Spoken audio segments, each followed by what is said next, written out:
4.10, number 508, says find f, actually two possible functions f. Find two possible functions f of x if, and then it gives us a certain quality that f has, and that is in this case that the third derivative is 8e to the negative 2x minus sine x. So we need to do a few antiderivatives here to get back to the original function f. We've got to do 3 antiderivatives with this. And in each case, these functions will in a sense be coming back. We know that the antiderivative e to the x is going to be e to the x. So this will keep re-emerging every time we take the antiderivative, and so too this one, even though it's really going to go through 4 stages to get back to sine itself. We know sine will go to cos, and cos will go to sine, and so forth. Right? And there'll be a change of sign, meaning SIGN.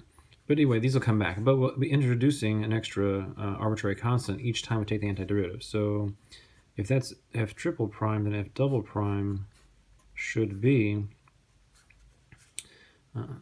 8 over negative 2. You're just going to divide off by that coefficient on x, and then that comes back. And then the antiderivative sign is a negative cos. So we'll get plus cos here. Okay, so we have negative 4 e to the negative 2x plus cos. I forgot to write plus c here. I'll just write it here. That should be fine. Yeah. Okay, moving backwards once more to the first derivative. So again, the negative 2 is going to come down underneath here. And since we can anticipate what's going to happen, I'll just write 2, right? We know negative 4 divided by negative 2 is going to be a 2. So I have 2 e to the negative 2x. Cos will go back to sine. And then c will become cx. That's a constant. So the antiderivative constant is simply the variable x appended to it. But now I introduce another constant. Because of that antiderivative process applied to this function, going back once more, we'll introduce a new constant. One more time to get to f itself. So dividing out by negative 2 again for the antiderivative, we'll get negative e to the negative 2x. Sine will go to negative cos. And now the antiderivative cx, well, the antiderivative of x is 1/2 x squared, so we're going to get c on 2 x squared. What happened to c a moment ago to get to cx will happen to d now to become dx. And I'll introduce a new constant. I'm just going to call it k. I don't want to call it e because e is used for this special number here.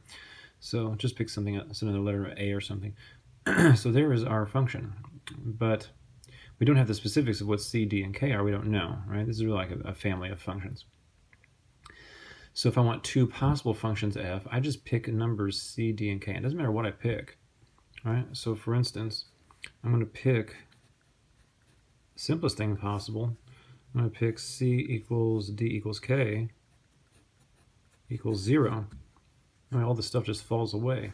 So one possible function f of x is when all 3 of those coefficients are 0. So f of x would just be negative e to the negative 2x minus cos. And now I'll pick something else. I'll pick, again, something just as easy, really. I'll pick c equals 0, which is also d, I guess. That'll be good. Just kill those. And then I'll just make k1 or something. There. So now we have another function that f could be represented by this rule. And it would be negative e to the negative 2x minus cos x, and then just a plus 1, right? These 2 terms would fall away because we picked c and d to be 0 again, just for convenience of writing out shorter functions. And then k would be 1, so there's our additive 1. You could pick anything for c, d, and k, as long as the 2 choices aren't the exact same for all 3 coefficients, and you'll get your 2 functions.